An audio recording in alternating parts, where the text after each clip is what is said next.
এখনো যে মামলাগুলো আমরা দেখছি, জি যে সেই সব মামলায় এখন আবার শহীদদের অনেকে ফিরেও আসার ঘটনা ঘটছে, এরকম খবর আবার চলে আসছে। আবার দেখা যাচ্ছে যে যারা মামলা যাদের বিরুদ্ধে করা হয়েছে তারা মানে কোনোভাবেই, এমনকি একজন উপদেষ্টার নামে মামলা আছে, যে রায়খান পান্নার নামে মামলা হয়েছিল, এরকম অনেকের নামে, জি। একদম অভিনেতা অভিনেত্রী এটা গায়ক নিয়ে যদি আমি গায়িকা ছোট্ট নায়ক একটু নায়িকা কথা বলি। খেলোয়াড় থেকে শুরু করে, জি, অনেকের নামে মামলা হচ্ছে। জি, এটা নিয়ে যদি ছোট্ট একটু আমাকে অ্যালাউ করে।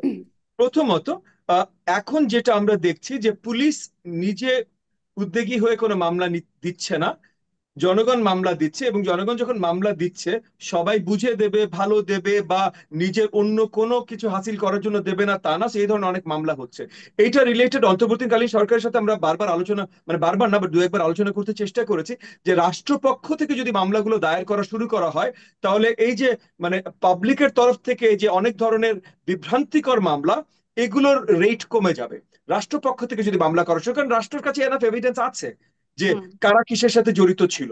সো এইখানে এগেন আমি আবার পরিষ্কার করছি যে রাষ্ট্রপক্ষ থেকে মামলা করার হচ্ছে না বলে অনেক উল্টাপাল্টা নাম যাচ্ছে মামলায়, এবং তার জন্য আমরা অন্তর্বর্তীকালীন সরকারের প্রতি আবেদন জানিয়েছি যে রাষ্ট্রপক্ষ থেকেও যেন প্রপারলি মামলাগুলো দায়ের করা হয়, যেন র্যান্ডম কেউ 50 জনের নাম দিয়ে দিল, 50 জনের নামে লেখা মামলা হয়ে গেল। কারণ এতগুলো মামলা, এগুলোর জি, ইনভেস্টিগেশন করার ম্যান পাওয়ারও আমাদের পুলিশ ফোর্সের এখন নেই।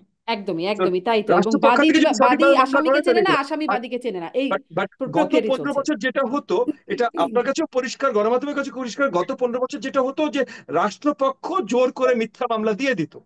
মানে জি, মানে বিরোধী দলের এমন কোন নেতা কর্মী নেই যাদের নামে মামলা নেই ভাই। মানে জি, জি, চিটাগাংয়ে কিছু একটা একদমই তাই। হয়েছে, ঢাকার বিএনপির নেতা বা এনডিএম এর নেতা বা এর নেতা ওর নেতার উপরে এগেইনস্টে মামলা হয়ে গেছে।